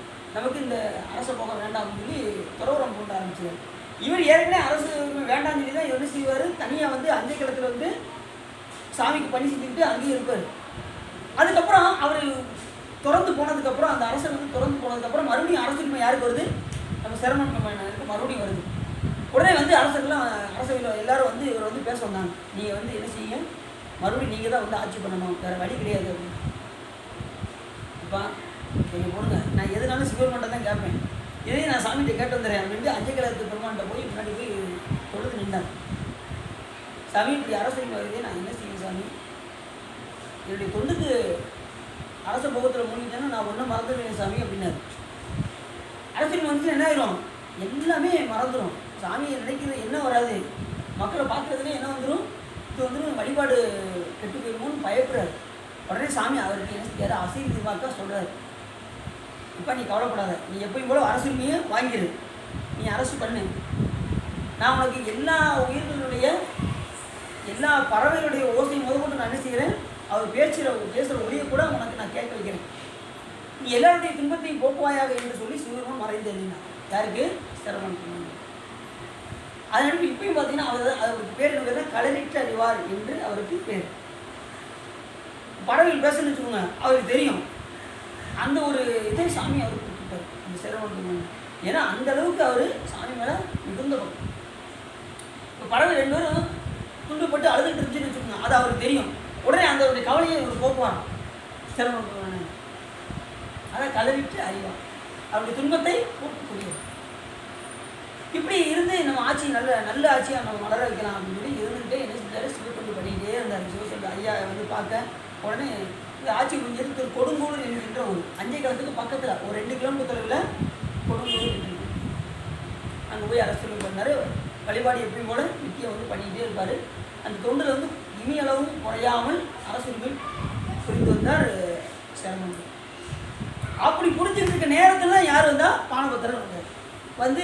அந்த கடிதத்தை உடனே கொண்டு விட்டார். குளிர்ந்த தேனை கண்டு வண்டு மகிழ்வது போல் மகிழ்ந்தார். திருமுகத்தை வாங்கி கண்களில் ஒட்டி தலையின் மேல் மாலை போல் தாங்கினார். மகிழ்ச்சி மிக்கு கண்ணீர் பொழிந்தார். அந்த திருமுகத்தை பார்த்து என்ன செஞ்சாரு? கண்ணீர் வடித்தார். சாமியே எழுதி கொடுத்துருக்காரே அப்படின்னு. உடம்பு பூரிக்க உரோமம் செலுத்தி அத்திருமுகத்தை எடுத்து ஒளி விளங்கும் பொன்னாகிய மாடங்கள் நிறைந்த மதுரை என்பதில் எழுந்தருளில்லை சிவனாகிய யாம் எழுதி அனுப்பும் செய்தி நல்ல மேகத்தினை போல புலவர்களுக்கு வரையாது அளிக்கும் சேரமான் காண்க. அந்த சொன்ன பார்த்தீங்களா, புலவர்களுக்கு அள்ளி வழங்கக்கூடிய கொடைவள்ளல் சேரமான் பெருமான் என்னன்னு அந்த கடிதத்தில் சாமி எழுதியிருக்காரு. இது திரும்பவும் கொண்டு வந்த பானபத்திரன் நின்னை போல் எம்மிடத்து அன்புடையவன். அந்த பாட்டை சொல்லியிருக்காரு பார்த்தீங்களா, எப்படி நீ என்னோட அன்பா இருக்கியோ அதே போல பானபத்திரனும் நம்ம மேல் அன்புடையவன். அவன் நீ நடத்து வருகின்றான், அவனுக்கு பெருநிதி கொடுத்து அனுப்புவது என்று சோமசுந்தர கடவுள் வளர்ந்தருடைய செய்தியை நோக்கி எல்லையற்ற மகிழ்ச்சியில் ஆழ்ந்தார். உடனே கடிதத்தை வாங்கி பார்க்குறாரு, திருமுகத்தை வாங்கி பார்க்குறாரு, அதை தீபத்தூம்லாம் காட்டுறாரு. உடனே சாமி எடுத்து தலையில் ஒத்துறாரு, தண்ணீர் வடிக்கிறாரு, ரோமம் சிரிக்குது அப்படின்னு பார்த்து அந்த செய்தியை படிக்கிறாரு. இவருடைய கொடைத்தரத்தெல்லாம் சாமி எழுதியிருக்காரு. நீ புலவர்களுக்கெல்லாம் அள்ளி கூடிய வள்ளலையாச்சேப்பா அப்படிங்கிறாரு. சாமியே சொல்கிறாரு பாருங்க. அப்போ அந்த அளவுக்கு அவர் அள்ளி கொடுத்தா இருக்கிறவங்க. ஆனால் பானபத்திரத்தை கொண்டு வந்த ஆள் எப்படின்னா, நீ எப்படி அன்பாக இருக்கியோ அவரும் அந்த அளவுக்கு அன்பு இருக்கக்கூடியவருங்கிறது உடனே அவருக்கு கொடுக்க முடியல. அவர் என்ன செஞ்சார், எல்லாமே எடுத்துக்கோங்கன்ட்டார். பொருளை பூரா எனக்கு இந்த அரசு கூட வேண்டாம், இதை நீங்களே ஆட்சி பண்ணுங்க அப்படின்ட்டார். அந்த அளவுக்கு எல்லாத்தையும் கொடுக்க முன்வட்டார். நாம் என்ன செய்வோம், ஒரு கடிதம் கொண்டு வந்தாங்கண்ணா ஒரு 1000 ரூபா இருக்குது பரவாயில்லையா, என்ன செய்வோம், ஒரு 1000 ரூபா வச்சுக்கிறீங்களா அப்படிம்போம். எவ்வளவு நம்ம குறைய கொடுக்கணும்னு நினைக்கிறோமோ அந்த அளவுக்கு குறையா கொடுக்கணும்னு நினைப்போம். நிறைய கொடுக்கணும்னு நினைக்கவே மாட்டோம் யாருக்குமே. இது வந்து இயல்பு, உயிருடைய இயல்பு. அவர் என்ன செஞ்சார், எல்லாமே நீங்களே எடுத்துக்கோங்க அப்படின்னு சொல்றாரு பாருங்க. எல்லையற்ற மகிழ்ச்சியில் ஆழ்ந்தால் திருமுகத்தை பொற்பிடத்தின் மேல் வைத்து யானை மேல் ஏற்றி பானபத்திரனை முன்னிறுத்தி தாம் பின்னிருந்து இரட்டை கவரி வீசிக்கொண்டு பாருங்கள். அவர் யானையில் வச்சு அந்த திருமுகத்தை வச்சு கவரி வீசிக்கொண்டு வந்தார். ஏற்கனவே சேக்கிலசாமி செஞ்சது மாதிரி, அந்த அனவாயச்சோழன் செஞ்சது மாதிரி இவரும் செய்கிறார். பல வாத்தியங்கள் முழங்க நகர்வலம் செய்வித்து மகளிர் அட்ட மங்களங்களை ஏற்றி கொண்டு எதிரே வர சென்று மகளிர்கள்லாம் என்ன செஞ்சாங்க, அந்த மங்கள வாத்தியங்கள்லாம் வாழ சொல்லி எதிர அப்படியே வர்ற மாதிரி வர அரண்மனைக்கு அழைத்தி கொண்டு போயினார். பிறகு சிரமன் பானபத்திரனை நன்னீரால் ஸ்நானம் செய்வித்து மணிமண்டபத்தில் இடம்பெற்ற பொன்னாசனத்தின் மேல் எழுந்தருளச் செய்து அர்ச்சித்து அறுசுவை அமைந்த இனிய அமுதனை முன்வித்து நறுமணம் கமலும் கலவை சந்தனமும் மலர் முதலிய முகவாசமும் பொற்றல் வெற்றிலையும் இனிய பாக்கும் பிறவும் முறைப்படி அளித்து உபசரித்தார். பெனிசியார் முறைப்படி எப்படி அறுசுவை கொண்டு வந்து மனை புகுந்து கொண்டு வந்தார். அவர் அங்கேருந்து கூட்டு வந்தார், மனை புகுந்தார், குழாவு பாதம் விளக்குனார், மண்டு காதல் அவர் மேல் காதல் கொண்டாரு, அர்ச்சனை செய்தார். உண்டி 4 விதத்திலாறு சுவை திறத்தில் அண்ட நாயகர் கொண்ட இச்சையில் அமுது செய்ய அளித்தார். எப்படி சாமி விருப்பத்தோடு செஞ்சாரோ அதுபடி அறுசுவை உணவு கொடுக்குறாரு. கொடுத்து என்ன செஞ்சார், வெற்றிலை பாக்கு கொடுத்தாங்க. இதுதான் ரொம்ப முக்கியமானது. வெற்றிலை பாக்குனா இதை நீங்கள் கட்டாயம் ஏற்றுக்கொடுங்க அப்படின்னு அர்த்தம். அப்போ அதுபோல் அவர் அந்த இதை ஏற்றுக்கொண்டார். சோமசுந்தர அருளிய திருமுகத்தின் கண் வரவெடுப்பது என்ற கட்டளை இருப்பதால் அங்கனவே அனுப்பி வைக்க சிரவன் பெருமாள் என்ன சாமி என்ன சொன்னார், கடிதத்தில் பொருளை கொடுத்து வரவிடுப்பது. இப்போ என்ன செய்யணும், பொருளை கொடுத்து திருப்பி அனுப்பி வைக்கணும். உடனே யோசிச்சார். உடனே அதை நினச்சிக்கிட்டு உடனே தன்னுடைய கருவூலத்தை திறந்து பானபத்திரனை அழைத்து காட்டி எம்பெருமானுடைய திருத்தொண்டரே என்ன சொன்னார், எம்பெருமானுடைய திருத்தொண்டரே அந்த கருவூலத்தை திறந்து இத்திறவியம் எல்லாவற்றையும் நீரே கை கொண்டு போகும் என்றார். எல்லாத்தையும் திறந்து நீங்களே வச்சுக்கோங்க. பானபத்திரன் சிரமனை எதிரே வணங்கி சிவபெருமான் திருவருளுக்குரியவராகிய நீர் தருவது தமிழனுக்கு போதும் என்றார். சேரமன் பெருமான் எல்லா பொருளும் அவருடையன என்று தாம் எண்ணிய வண்ணம் வாரி வாரி வழங்கவும் பானபத்திரன் அவற்றை மறுத்து தனக்கு வேண்டிய அளவு பொன்னாவரணம், திரவியம், பொன்னாடை, கொச்சிகை, யானை, குதிரை முதலிய பலவற்றையும் பெற்றுக்கொண்டு புறப்பட்டார். அவருக்கு தேவையான பொருளை மட்டும் என்ன செஞ்சாரா வாங்கிக்கிட்டு அங்கிருந்து நாம என்ன செய்வோம், ஒரு நிமிஷங்க 2 லாரி வரட்டும், அதில் 2 ஏற்றிக்கிறேன், வேறு என்ன செய்வோம், இன்னும் வெயிட் பண்ணுங்க, இன்னும் நிறைய இருக்கா, ஒன்றும் இல்லை, இப்போல்லாம் செல்ஃபோன் இருக்கு, இன்னொரு 10 லாரி வரட்டியா, இருக்கிறது கூட ஏற்றியா வேலை ஏற்றியா அப்படி நம்ம என்ன செய்வோம், எவ்வளவு முடியுமோ முடிஞ்சால் நானே அரசு புரிஞ்சிடறேனே, நீங்கள் இடத்த கழுவி விடுங்களேன் அப்படின்றோம். நீங்கள் சொல்லிட்டீங்கல்ல, இல்லை நாங்கள் பார்த்துக்குறோம், நீங்கள் இடத்த கழுவி விடுங்க, நீங்கள் துறவரம் போங்க, நாங்கள் ஒன்றும் பிரச்சனை நாங்கள் பார்த்துக்குறோம் விட்டுடுறோம். ஆனால் அவர் என்ன பண்ணார், தேவையான அளவு மட்டும் எப்பயுமே பொருள் மேலே மிஸ்டேக் இருக்கக்கூடாது. பற்று பொருள் மேலே பற்று வந்ததுன்னா என்ன ஆகும் அப்படின்னா, அந்த பொருள்னால் நமக்கு என்ன வந்துடும், துன்பம். இன்றைக்கி 1000 ரூபாய்க்கு கஷ்டப்படுறோன்னு வச்சுக்கோங்க, அந்த 1000 ரூபாயினாலே நமக்கு துன்பம் வரும். இன்னொருத்தர் மூலியமாக என்ன ஆகும், அந்த 1000 ரூபாயாலே நமக்கு என்ன வந்துடும், துன்பம் வந்துடும். நம்ம ஏன்னா அது மாதிரி பற்றாக இருக்குமா, அதே அந்த பற்றி நம்ம உண்டியிலும் பண்ணிட்டு போயிடும். கொஞ்சம் நம்ம அதை நம்ம உணர மாட்டோம். அந்த நேரத்தில் நம்மளை இப்படி செய்து இந்த நம்மளை பாழாக்குதுன்னு அந்த நினைப்பு நமக்கு வரவே வராது. இப்போ நான் ஒருத்தர் ஏமாத்தேன்னு வச்சுக்கோங்க, இவரை ஒருத்தங்கிட்ட நான் என்ன செய்கிறேன், 1000 ரூபா உங்கள்கிட்ட இருந்து நான் என்ன செய்கிறேன், அபகரிக்கிறேன் 1000 ரூபாயா. அடுத்து என்ன வரும்னா, எனக்கு மருத்துவ செலவு வரும். நான் 1000 ரூபாய் வந்துட்டு கொடுங்க, எனக்கு 5000 ரூபா செலவு வரும். இப்படி தான் போகும். அதனால் அது மேலே என்ன செய்யக்கூடாது, நாம் பற்று வைக்கக்கூடாது. பற்று வைத்தால் அந்த பொருளினாலே நமக்கு துன்பம் வரும். யாதனின் நீங்கியான் முதல் அதனின் இடன். இது நம்மளுக்கு அப்போ எந்தெந்த பொருள்கள் அந்த பற்றிலிருந்து நீங்கள் நீங்குகிறீர்களோ அந்த பொருளினால் உங்களுக்கு துன்பம் இல்லை. அதுதான் என்ன சொல்கிறாரு வள்ளுவர், அருமையாக சொல்லுவார். யாதனின் நீங்கியான் மோதல் அதனின் இடன். ரொம்ப சிம்பிளான திருக்குறள். இந்த மனப்பாடம் வச்சுக்கோங்க. யார் கேட்டாலும் இந்த பொருள் மேலெல்லாம் பற்று வைக்காதீங்க. சரிங்க, வேறு எந்த பொருள் மேலேயும் பற்று வைக்காதீங்க. சரிங்க, வேறு ஏதாவது சொல்ல போகிறீங்களா? இல்லை, இது வந்து திருக்குறளில் திருவள்ளுவர் சொல்லியிருக்காரு. எந்த திருக்குறளில் சொல்லியிருக்காரு? யாதனின் யாதனின் நீங்கியான் போதல் அதனின் அதனின். ஓ அப்படியா, வேணா விளக்கு எடுத்து பாருங்க அப்படின்னு என்ன செய்யணும் அவங்க சொல்லி அப்புறம் தான் என்ன செய்வாங்க, அதை செய்ய மாட்டாங்க. பொருள் மேலே பற்று. அது துட்டு மட்டும் கிடையாது, பிற பொருள்கள் மேலும். ஒரு டிவி, ஒரு வண்டி, எதில் பற்று வச்சாலும் சரி. எனக்கு தெரிஞ்சு ஒருத்தர் டூ வீலர் மேலே ரொம்ப பைத்தியமாக இருப்பார். இப்போ அவர் ஆள் இல்லை, அவர் ஆள் இறந்து போயிட்டார். டூ வீலர் மேலே பைத்தியம், எந்திரமும் பல்சர் வாங்கணும் பல்சர் வாங்கணும் பல்சர் வாங்கணும்னு எந்திரம் பெரிய வண்டி வாங்குவாங்க. கடைசி என்னாச்சு, ஆக்சிடென்ட்டு இறந்து போயிட்டார். அந்த வண்டினாலே என்ன வந்துருச்சு அவருக்கு, துன்பம் வந்து இன்னைக்கு ஆளே காலி. புரியுது அவங்களுக்கு? அப்போ எந்த பொருள் மேலே அதிகப்பட்டு வைக்கிறோமோ அந்த பொருளினால் நமக்கு துன்பம். இதெல்லாம் உணர்ந்தவர்கள் தான் ஞானிகள். அதனால தான் அவங்க என்ன செய்ய மாட்டாங்க, எதையுமே பற்றி வைக்க மாட்டாங்க. சிவபெருமானை தவிர வேற எதையும் சிந்திக்கக்கூட. சித்தமதை ஒன்றை வைத்தார், சிவமதை நெய்ய வைத்தார் என்று அவர்கள் பற்று கூட எதில் இருக்கும், பற்றற்றானாகிய சிவபெருமான் மேலே அவங்களுக்கு பற்று இருக்கும். அப்படி பற்று வந்துச்சுன்னா உலக பற்றுலாம் தானாக நீங்கிவிடும். அதனால ஞானிகள் ரொம்ப கரெக்டாக இருப்பாங்க. பாடாங்கல்ல நம்ம மேலே வந்து விழுந்தாலும் கவலையப்பட மாட்டாங்க. ஏன் சொல்லணும், எல்லாம் வினையினால் வருகின்றது என்று சொல்லியிருப்பாங்க. அதனால தான் பட்டத்தார் என்ன பண்ணார், உட்காந்து தியானம் பண்ணிட்டு இருந்தார். அந்த காவலையெல்லாம் வந்து என்ன செஞ்சாங்க, அந்த மாலையில் தூக்கிட்டு அரண்மனையிலேருந்து திருடி கொண்டு வந்த மாலையை தூக்கி இவர் கழுத்தில் போட்டு ஓடியே போயிட்டாங்க. இவர் ஒன்றுமே செய்யலை, தியானம் தான் பண்ணிக்கிட்டு இருந்தார். இவரை கொண்டு போய் எங்கேன்னு போயிட்டாங்க, திருடன்கின்ற பட்டம் சுட்டி கொண்டு போய் கழுவு வரத்துக்கு முன்னாடி போய் போயிட்டாங்க. எவ்வளோ பெரிய நீங்கள் எப்பேற்பட்ட ஞானி. ஆனால் அவர் கவலையப்படலை. ஏன், சிவபெருமான் இருக்காங்கிற தைரியம். எங்கேனாலும் கொண்டு போய் நிப்பாட்டுட்டோம். ஏன்னா இது எதனால் வருதுன்னு தெரிஞ்சாங்க, வினையினால் வருகின்றது என்று தெரிந்ததினால். என் செயலாவது யாதும் ஒன்றும் இல்லை, இனி நின் செயலே என்று உணரப் பெற்றேன்.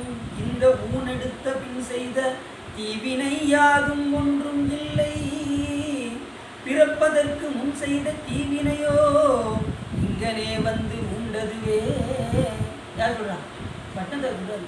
பிறகு சாமி, நான் இந்த பிறகு நான் தப்பு செஞ்சதா எனக்கு தெரியல, பிறப்பதற்கு முன் செய்த தீவினையோ இங்கனவே வந்து உண்டதுவேன்னாரு. நான் ரொம்ப திருடி இருக்கேன் பொழுது, முன்பிறவில ரொம்ப திருடி இருக்கும் பொழுது, அதனால தான் என்னை கொண்டு வந்து நிப்பாட்டி இருக்கு. இருந்தாலும் எல்லாம் உன் செய்யணும்னாரு.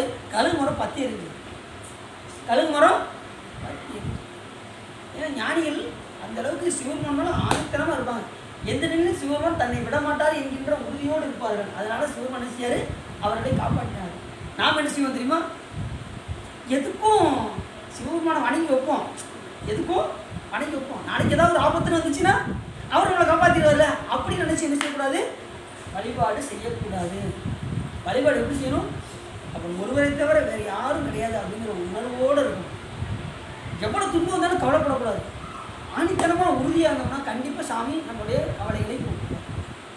எதுக்கும் வழிபாடு செய்வோங்கிற மாதிரி என்ன செய்யக்கூடாது, இறைவனை வழிபாடு செய்யக்கூடாது. உறுதியாக நம்பிக்கையாக சிவபெருமானை வழிபாடு செய்யணும். அதுதான் உண்மையான பக்தி. பக்தியின் அடையாளம் எது, அணித்தனமாக நம்புவது. சிவபெருமான இந்த பசுமரத்தாணி அரைஞ்சி அப்படி இருக்கும், அது மாதிரி இருக்கும் சாமி. அப்படி பக்தியோடு இருந்தோன்னா பக்தி வலையில் படுவோன்னு தாங்க. நம்ம பக்திக்கு இறங்கி சிவபெருமான் வந்து அருள் செய்வோம். சரி, அப்படி நம்ம இன்னொரு கதை வேறு பார்க்கணும். இன்றைக்கி 2 கதை பார்க்கணும். அது சின்ன கதை தான், ஒரு 10 நிமிஷம் நம்ம முடிக்கணும். இல்லை, 2வது என்ன பண்ணார், உடனே அதை மறுத்து தனக்கு வேண்டிய அளவு பொன்னாவரணும், திரவியம், பொன்னாடை, பொச்சிங்கை, யானை, குதிரை முதலிய எல்லாவற்றையும் வெட்டிக்கொண்டு புறப்பட்டார். பிறகு சேரபெருமான் பானபத்திரன் பின்னே 7 அடி தூரம் தொடர்ந்து சென்று திரும்பாது நெடுந்தூரம் பானபத்திரனோடு சென்று வழி அனுப்பி வைத்து மீண்டார். இப்போ யாராவது நம்ம வீட்டில் ஒரு விருந்தாளர் வராங்கன்னு வச்சுக்கோங்க, நாம் என்ன செய்வோம், ரொம்ப சொந்தம் இல்லை, நம்ம மகன் யாராவது நம்ம வீட்டுக்கு வந்திருக்காங்கன்னு வச்சுக்கோங்க, வெளியூர்லேருந்து வந்திருக்காங்க, என்ன செய்வோம், அவங்கள வழி அனுப்பும்போது எங்கே போவோம், பஸ் ஸ்டாண்ட் வரைக்கும் போய் என்ன செய்வோம், ஏற்றி விடுவோம். பஸ் ஸ்டாண்டு, ரயில்வே ஸ்டேஷன், இல்லை வீட்டிலேருந்தே அவனையும் அனுப்பிச்சுட்டு போமா, போயிட்டோம்மா அப்படின்னு சொல்லிடுவோமா. வீட்டில் இருந்துக்கிட்டே ஊருக்கு கிளம்புறீங்களா, போயிட்டு வாங்க அப்படின்னு வீட்டில் இருந்துகிட்டே சொல்லுவோமா. அப்போ ரொம்ப தெரிஞ்சவங்க என்ன செய்வோம், அந்த ஸ்டேஷன் வரைக்கும் என்ன செய்வோம், கொண்டு போய் விட்டு வருவோம். அதுபோல் ஒரு அடியார்கள் இருந்தாங்கன்னா என்ன செய்யணும், அவங்கள குடும்ப அளவுக்கு வெளியில் வாசல் வரைக்கும் வெளியில் கொண்டு வந்து அவங்க கொஞ்சம் தூரம் போன வரைக்கும் நம்ம என்ன செய்யணும், அவங்க நின்று இருந்து தான் அதுக்கப்புறம் நம்ம வீட்டுக்குள்ள வரணும். சிலர் பார்த்தீங்கன்னா போயிட்டு வரேன்னு கதவை திறக்கதான் ஒரு படக்குன்னு கூட்டிடுவாங்க அவங்க. வேலை கிடைக்கியா நீ வேலை வந்துக்கிட்டு கதை கூட்டிட்டு உள்ள போயிடுவாங்க. இவர் நான் போயிட்டு திரும்ப அதுக்கு ஆளை இருக்க மாட்டாங்க. அந்த அளவுக்கு பிடிச்சி கழுத்தை பிடிச்சி வெளியில மாதிரி என்ன செய்வாங்க, எப்படா என் போவான்ட்டு கதை கூட்டிடுவாங்க. அந்த நமக்கு எவ்வளவு நெருங்கியவர்கள் இருந்தாங்கன்னா என்ன செய்யணும், அவங்க குடும்பம் அளவுக்கு அது மாதிரி அடியார்கள் மட்டும் இருந்தாலும் அவங்கள வெளியில் போகிற வரைக்கும் கூடயே போய் அவங்க கொஞ்சம் தூரம் போகிற வரைக்கும் நம்ம என்ன செய்யணும், இருந்து அவர்களை வெளியே அனுப்பி. அதுதான் உண்மையான திறம். இப்போ நீங்கள் யோசிப்பீங்க, நம்ம யார் யாருக்கெல்லாம் அப்படி செஞ்சுருப்போம் அப்படின்னு நமக்கு யோசனை. இப்படி நெருங்கின சொந்தம்னா ஓரளவுக்கு நம்ம என்ன செய்வோம், ஒரு மாசப்படிய வரைக்கும் வரும் நெருங்கின சொந்தம்னா. அதோட ரொம்ப நெருங்கின சொந்தம்னா ஸ்டேஷன் வரைக்கும் போவோம். அடியார்கள் வந்தாங்கன்னா குடும்ப அளவுக்கு எவ்வளோ தூரம் நம்ம இறங்கி அவங்க வழி அனுப்பணும், போய் வழி அனுப்பணும். வீட்டுக்குள்ள கிட்டே போயிட்டாங்க சார் அப்படின்னு சொல்லி என்ன செய்யக்கூடாது, வழி அனுப்பிக்கூடாது. இதெல்லாம் ஒரு முறை, இதெல்லாம் நமக்கு ஞானிகளை வகுத்து வச்சுருக்காங்க. இப்போ நெடுதூரம் கொண்டு போய் விட்டுட்டு தான் வர்றாரு யார், சிரவணர் பணம் பொருளையும் கொடுத்து நெடுதூரம் கொண்டு போய் அவரை விட்டுட்டு அதுக்கப்புறம் பானுபுத்திரன் சேரன் பெருமானிடம் விடைபெற்றுக் கொண்டு குபேரனை போல் மதுரை மாநகரை அடைந்து சோமசுந்தர கடவுளை வணங்கினான். பிறகு தான் கொண்ட பொருள்களை அனைத்தையும் மதுரை திருநகரில் உள்ளவர் யாவரும் அறிய அந்தனர், புலவர்கள், இரவலர் முதலிய யாவருக்கும் வேடுவன வழங்கி மகிழ்ச்சியோடு வாழ்ந்து வந்தார். எனக்கு யாரு கொண்டு வந்த பொருளை எவனாவது தொட்டைங்க என்ன சொல்லல, அப்படிலாம் சொல்லலை. நாம் ஏதாவது பொருள் கொண்டு வந்தோம்னு வச்சுக்கோங்க, முதல்ல கதவை போட்டு முதல்ல பொருள் எவ்வளோ நம்ம என்னணும் தூக்கி எடு அப்படிதான் நம்ம செய்வோம். ஆனால் அவர் என்ன செய்யாரு, எல்லா பொருளையும் கொண்டு வந்து புலவர்கள் என்ன சொன்னார், புலவர்கள், இரவலர்கள், அந்தனர்கள் எல்லாத்துக்கும் பகிர்ந்து கொடுத்தாங்க. இப்படி பகிர்ந்து கொடுத்தா சிவபெருமான் மறுபடியும் கொடுக்கத்தான் செய்வார். நல்ல கருத்து யார் யாருக்கும் கொடுத்துக்கிட்டே இருக்கோமா, சிவபெருமானே இங்கே போன மாதிரி பின்னாடி வந்துக்கிட்டே இருக்கும். வாரிய சாமியில் ஒரு இடத்துல சொப்பொழி பேசிக்கிட்டு இருந்தாங்க மதுரையில். ஒருத்தர் மாலையை கொண்டு வந்து வாரிய சாமியில் போடுறதுக்காக வந்தாங்க. இவர் ஏற்கனவே ஒரு மாலை போட்டிருந்தாரு, யார் வாரிய சாமி போட்டுக்கிட்டே இருந்தார். அந்த நேரத்தில் இவர் வந்து போன வந்தார், வாங்க பேச்சை நிப்பாட்டிட்டு இவர் கொண்டு வந்து உடனே மாலையை கழட்டி இன்னொருத்தருக்கு இருந்தாங்க அப்படின்னு கொடுத்தாரு. உடனே இவர் மாலை போட்டார்லாம் அதை வாங்கிட்டார். மாலை வாங்கும்போது சொன்னாராம், ஒன்று கொடுத்தா ஒன்று வரும் அப்படின்னாராம். மாலையை கொடுத்துட்டு என்ன சொன்னாரா, நீ பொருளை இருந்து நீ என்னைக்கு நீ வெறும் மற்ற ஆளுக்கு பிடிக்கோ உனக்கு ஒரு பொருள் வரும் அப்படின்னு சொல்லி உணர்த்தி அந்த மாலையை வாங்கி போட்டோம். அதில் கூட ஒரு உபதேசம் பண்ணியிருக்காரு பாருங்க வாரிய சாமி. இதெல்லாம் நமக்கு வந்து ஞானிகள் வகுத்து வச்சுருக்காங்க. நம்ம கிட்ட இருந்து எவ்வளோ தூரம் பிறகு கொடுப்போமோ அவ்வளோ தூரம் நமக்கு பின்னாடி வரும். எவ்வளோ அளவுக்கு பின்னாடி கறக்குறோமோ அந்த அளவுக்கு பின்னாடி கறந்து போவோம். கறப்போர் தங்களுக்கெல்லாம் நரகங்கள் வைத்தார் யாரு, சரி அப்படின்னு இந்த கதை வந்து முடியுது. திருமுகம் கொடுத்த படலம். அடுத்து என்னன்னா பலகையிட்ட படலம். அது என்ன அப்படின்னா, முன்னே முப்போதும் போய் சோமசுந்தர கடவுளை வணங்கி இசைப்பாடி வந்த பானபுத்தன் சேரமான் பெருமாள் பெற்ற பொருளை கொண்டு அன்பு மிகுந்து அர்த்தயாமத்திலும் சென்று வணங்கி இடவதேவருக்கு பின்புறத்தில் நின்று கொண்டு ஏடிசை பாடி வரும் நியமம் பூண்டார். ஒரு நாள் இரவிலே வெள்ளியம்பலத்தில் ஆடி வரும் ஒப்பற்ற பெருமான் முத்துச்சிவியின் மேல் திரு பள்ளியறைக்கு எழுந்தருளும் போது பானவத்தன் எவ்வகை இடையூறு அடுத்தாலும் அந்த நியம நெறியிலிருந்து தவறான் என்று சாமி வந்து எந்த நிலையிலும் அவர் வந்து பாடுதலில் எந்த நிலையிலும் நீதி நிலையை தவற மாட்டார் என்பதை உலகிற்கு உணர்த்துவதற்காக சிவபெருமான் என்ன பண்ணாரா, சோமசுந்தர கடவுளின் திருவிளையாட்டினால் 8 திக்கிலும் கரிய முகில்கள் பேரொழி கொண்டு ஆரவாரித்து எழுந்தன. உடனே அங்கே பூரா என்ன ஆயிடுச்சா, எல்லாம் முகில்கள்லாம் பேரொழியாகி இடிக்க ஆரம்பிச்சதான். அப்போது பாம்புகள் துடித்து சோர்ந்து சுருங்கி புற்றில் நுழைந்து பதுங்கின. அணியணியாக மின்னல் எழுந்து வீசின. திசை மயங்கும்படி விண்மீன்கள் மறைய இருள் கவிழ்ந்தது. வருணன் 300 நாளில் மதுரையை அழித்தல் போல இங்கு 7 முகில்களும் வந்து வளைந்தார் போல மேகங்கள் வந்து வளைந்து செறிந்த இருளினால் இருப்பு கோள்களை நிறைபட நட்டு வைத்தார் போல் நிறம் கருகி தோன்ற அவற்றை கடல் நீர் முழுவதையும் வானம் எடுத்து கவிழ்ப்பது போல பெருமழை வெள்ளிய தாரைகள். அந்த அளவுக்கு மழை பயங்கரமாக பெய்தான் எங்க மதுரை மாநகரில். ஆன்மாவாகிய தம்மையும் தலைவனாகிய சிவத்தையும் அறிந்து கொள்ளாதவர் மனம் போல உள்ளென்றும் வெளியென்றும் பக்கமென்றும் கீழென்றும் மேலென்றும் அறியலாகாது மயங்கி இருளின் கண்ணை பெய்யும் அப்பெருமலையில் நனைந்து வருவானாகிய பானபத்திரன் அந்த மலையினை மலர் மாலையாக கருதி திருக்கோயிலை அடைந்தார். அது வாட்டு மழை வெஞ்சிக்கிட்டு இருக்கு, இடி இடிச்சுக்கிட்டு இருக்கு, பாம்பெல்லாம் சூழ்ந்து விழுது. அந்த அளவுக்கு பெரிய புயல் மலை. அதில் இவர் என்ன பண்ணாரு, அப்படி நனைஞ்சிக்கிட்டே போய் சாமி சோமசுந்தர கடவுளை போய் பார்க்க போறாரு. அவருடைய திருக்கருணையாகிய மலையில் நனைந்து தேன்மலை பொழிவது போல யாழினை வாசிக்க இடபதியின் பின்னே நின்று யாழினை இடத்தோழில் அணைந்து நரம்பை அமுக்கி தெரித்து பார்த்தான். பிறகு தன் விடத்தொழியை எழுப்பி தமிழ்நாடு ஒடுக்கப்பட்ட இசைப்பாட்டாகிய அமிர்தம் மடை திறந்து கொன்றை மாலை அணிந்து சோமசுந்தர கடலின் திருச்செவியாகிய கால்வழியாக சென்று பாய்ந்து திருவள்ளாகிய பசிய பயிர் ஓங்கும்படி யாழில் நரம்பு நனைந்து இசை மழுங்கவும் உடம்பு நனைந்து நடுங்கவும் குரல் முதலிய இசையின் எல்லை கடவாது போக்குவரவு செய்யும் விரல்கள் விரைத்து வலிக்கவும் மயில்குளிரால் சிரிக்கவும் கால்கள் சேற்றில் புதைந்து சீவிய வேறாது நின்று கொண்டு அன்பே இசைமயமாக அரும்புதல் போல எழுப்பினை உருக்கும் அமுத இசையினை பொழிந்தார். யாரு? ஆணவத்தர். அப்படின்னாலே யாரும் கோயிலில் போய் அமுத கானம் பாடி யாழினை இசைக்கு யார் செஞ்சா பாடினாங்க. இசைக்கு எப்பயுமே கல்லு உருணும். இசை வாசிச்சாங்க, பாடலுக்கு இசை வாசித்தாங்க. ராவணன் என்ன பண்ணிட்டான்? ஏற்கனவே நேரத்தில் ராவணன் கதையை பார்த்தோம். அவர் போய் கைலாய மலையை தூக்க போனார். சாமி லேசாக அப்படி ப்ரெஸ் பண்ணார். உடனே என்ன, அவர் துள்ளி குதிச்சார். உடனே வாகிச முனிவர் வந்தார். உடனே என்ன பண்ணார்?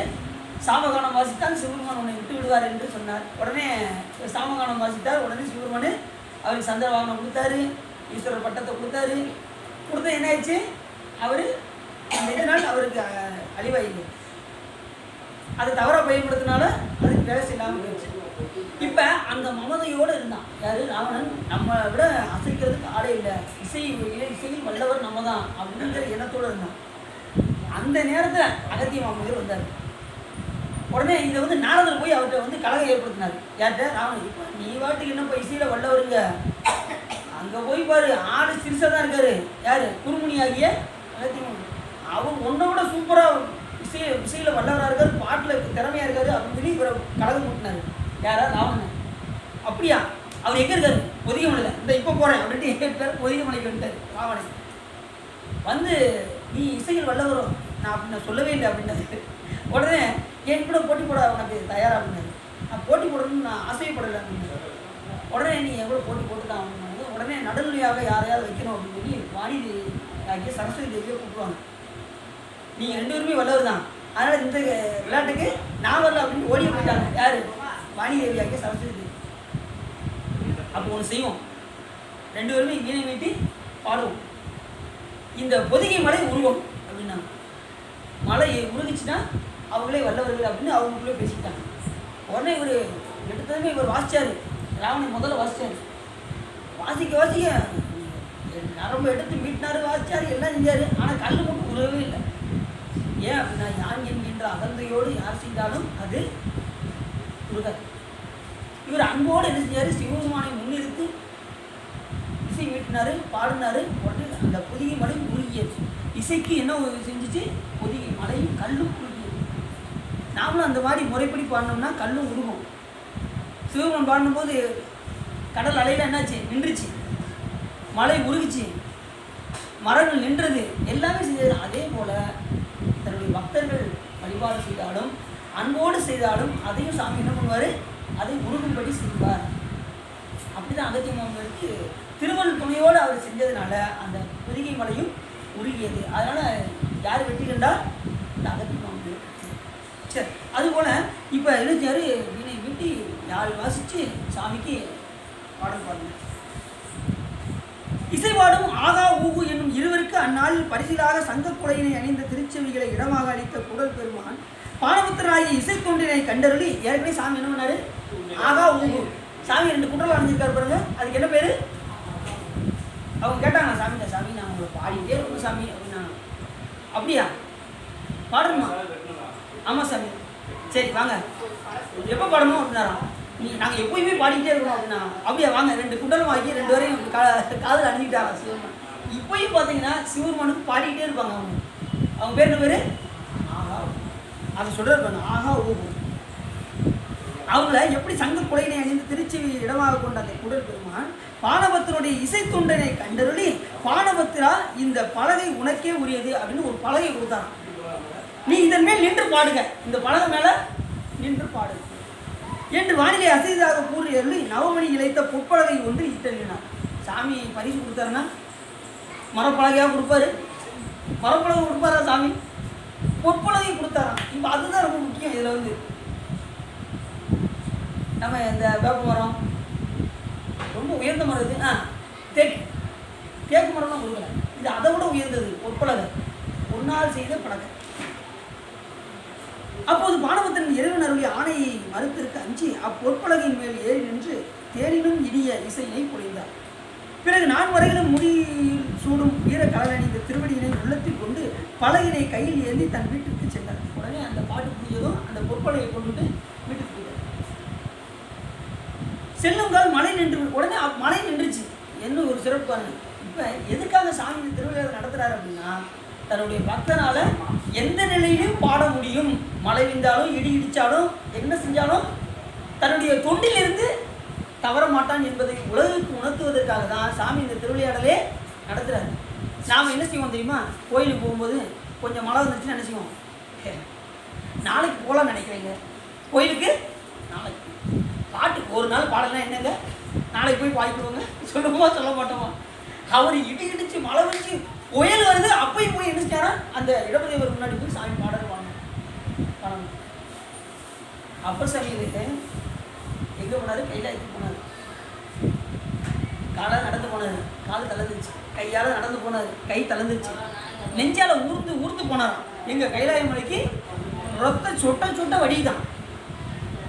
நாம என்ன செய்வோம், போங்கப்பா இப்போ சாமி அவனுக்குள்ள உட்காந்துட்டு எனக்குள்ள ஏதாவது சாமி இருந்தால் பார்ப்போம், எனக்குள்ள சாமி வழிபாடு பண்ணிட்டு இப்படி ஊருக்கு இப்படி திரும்பி போயிடுவோம் அப்படின்னு நம்ம நினைப்போம். என்ன செஞ்சாரான், சதை அடித்தான். சதை வயதான வருவோம், 81 வயசு, எப்படி ஆகுதான் சதை ஆடுதான். சதை தொங்குற நிலையிலும் கூட அந்த உறுதிப்பாட விடலை.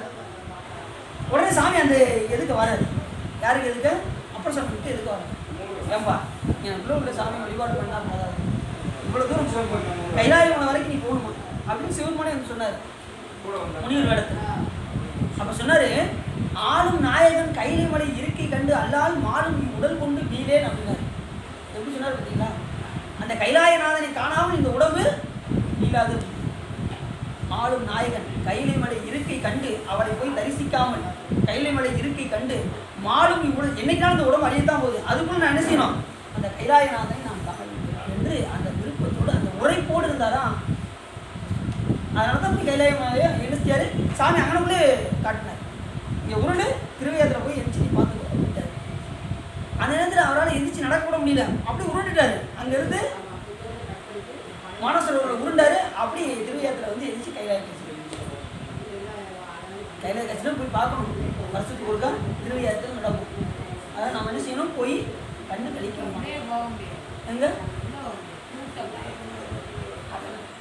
கூட்டமாக இருக்கணும், அது அடியில் போயிருக்கேன் சார். கூட்டம் வந்து கூட்டம் எரிஞ்சதுக்கப்புறம் நம்ம இது குளத்தில் மீக்கிற வேண்டியதான். அதுக்கப்புறம் சாமி சுற்றி வரும்போது பார்த்துக்க வேண்டியதான். கூட்டத்தில் பார்க்கணும் என்ன சுற்றி வரும்போது நம்ம பார்த்துக்க வேண்டியதான். அது மாதிரி அது தனியாக ஒரு குளிர் இடத்துல இது குளத்தில் வச்சு நடத்துவாங்க. அங்கேயும் பார்த்தீங்கன்னா கூட்டம் இருக்கும். முடிஞ்சதுக்கப்புறம் பார்த்துக்க வேண்டியது. நம்ம தேவைக்கு தகுந்த மாதிரி ஓரத்தில் நின்று கூட நம்ம பார்த்துக்கலாம். எப்படியாவது அந்த தளத்தில் போய் அந்த நேரத்தில் இருக்கணும். சிவாலயத்தில் எந்த ஒரு நிகழ்ச்சியாக இருந்தாலும் அந்த நிகழ்ச்சி அதான் சொன்னார்ல, மனித பிறவின் நோக்கம் என்னன்னாரு, மண்ணின் பிறந்தார் பெரும்பை மதிசூடும் அண்ணலார் அடியாதனை அமுது செய்வித்தல் 1, அவர் நல்விழா பொழிவு கண்டாதல் 2. இந்த 2ஐயும் கண்டுகளிக்கணும்னாரு. எல்லா திருக்கோயிலையும் அந்தந்த விழாக்களெல்லாம் போய் செய்யணுமா சென்று அதை போய் காண வேண்டுமா. ஏன் அப்படின்னா திருவிழா எதுக்காக வைக்காங்கன்னா, சிவபெருமானுடைய பஞ்சகிருத்தியங்களை அங்கே திருவிழாவாக நடத்திக்கிட்டாங்க. படைத்தல், காத்தல், அழித்தல், மறைத்தல், அருளல் என்கின்ற பஞ்சகிருத்தியங்களை தான் சிவன் என்ன பண்ணுறாங்க, கோயிலில் அந்த திருவிழாவாக நடத்துகின்றார்கள். அந்த திருவிழாவில் தான் நம்ம என்ன செய்யணும், பார்க்கணும். நம்ம கோயிலில் நடத்தினாலே பார்க்க மாட்டோம். நீங்கள் மற்ற கோயிலுக்கு வேறு சொல்கிறீங்க, அது எப்படியோ பார்க்க முடியும், நம்ம நினைக்கிறது தெரியும். ஆனாலும் வாய்ப்பு கிடைக்கும் போதெல்லாம் கைலாய காட்சி போய் பார்க்கணும். அப்புறம் எந்தெந்த கோயில் என்ன நிகழ்ச்சி, அப்புறம் ஞானசம்பந்தம் ஆச்சார குளத்தில் அந்த திருமண காட்சிக்கு போய் பார்க்கணும். அது மாதிரி மாணிக்கவாசல் திருப்பரங்குன்றில் நிகழ்ச்சி நடக்கும் போது, திருவிழா நடக்கும் போது அங்கே போய் பார்க்கணும். இப்படி எங்கெங்கெல்லாம் நமக்கு திருவிழா நடக்குதோ அங்கெல்லாம் கேள்விப்பட்டு நாம் அந்த திருவிழாக்களெல்லாம் போய் கண்டு கழிக்க வேண்டும். அதுக்கு தான் இந்த மானுட பிறவி. முதல்ல நம்ம கோயிலில் பார்ப்போம், அதுக்கப்புறம் அப்புறம் கோயிலில் போய் பார்ப்போம் அப்படிங்கிறது நமக்கு தெரியுது. இருந்தாலும் எல்லா கோயிலும் வாய்ப்பு கிடைக்கும் போதெல்லாம் போய் தரிசனம் பண்ணணும்.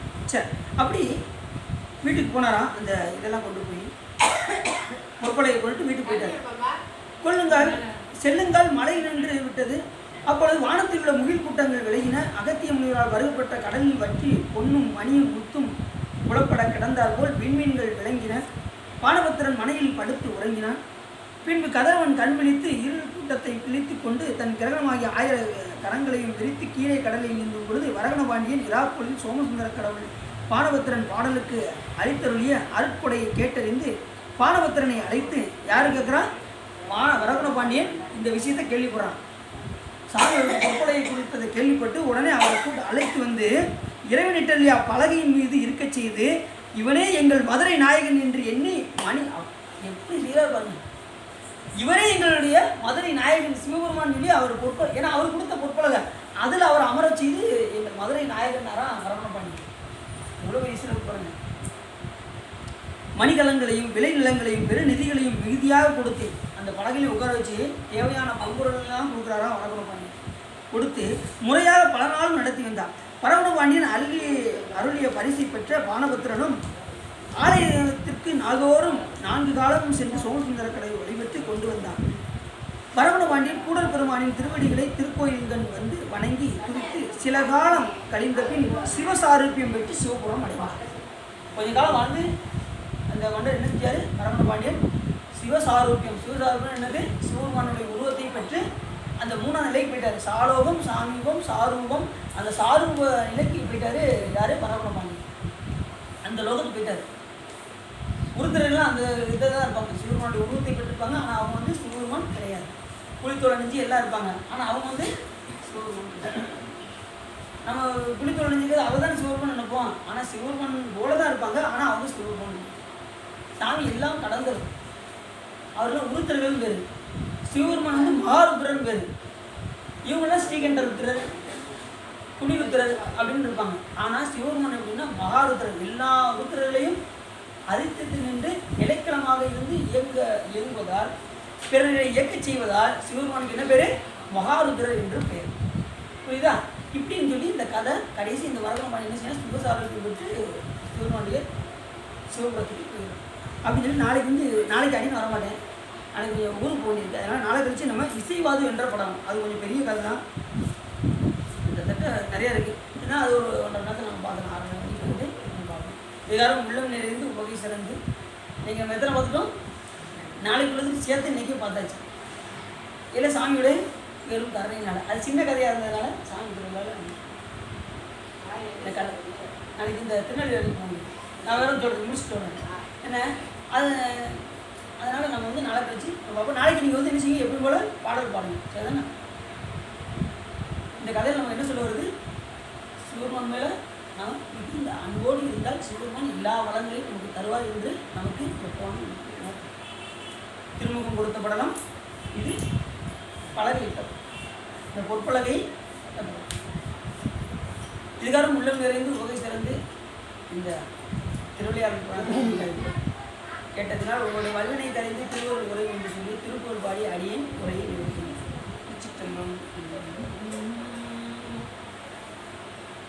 என்ன பாட்டு பாடலாம்? நீங்களே சொல்லுங்க. சிவனார் மனம் குளிர உபதேச மன்றம் இரு செவி மீதினும்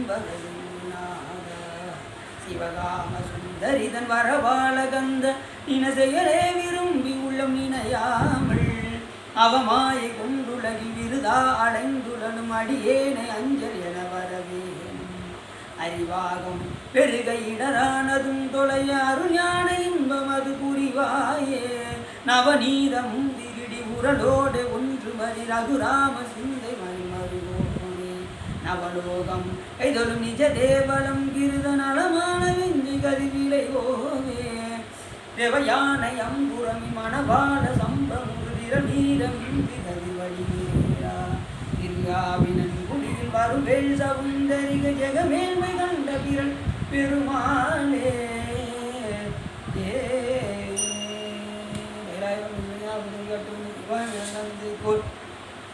மெய்ஞான பானுவாய் உயிலாரும் மொழியில் திருவாவூர் நமச்சிவாயம் செயலாதி மரபடியும் திருவாரூர் நெருங்கி கலைகமாகும் ஐயம் நெடுக மாமலை மண்ணுக மெருங்கி அன்பன் விளங்குக சைவ நன்னறிதான் தலைத்தொங்குக தெய்வவன் திருநீர் ஆன்மீகில் வளாதும் அனைவரும் பிறக்க மன்னன் ஒன்பதையும் செய்க குறைவில்லாத இருவாள் 4 மறை அரங்கள் பொங்க நற்றவங்க இருமல்க மேன்மைகள் சைவ நீதி விளங்குக அரகணம் பார்வதி பதையே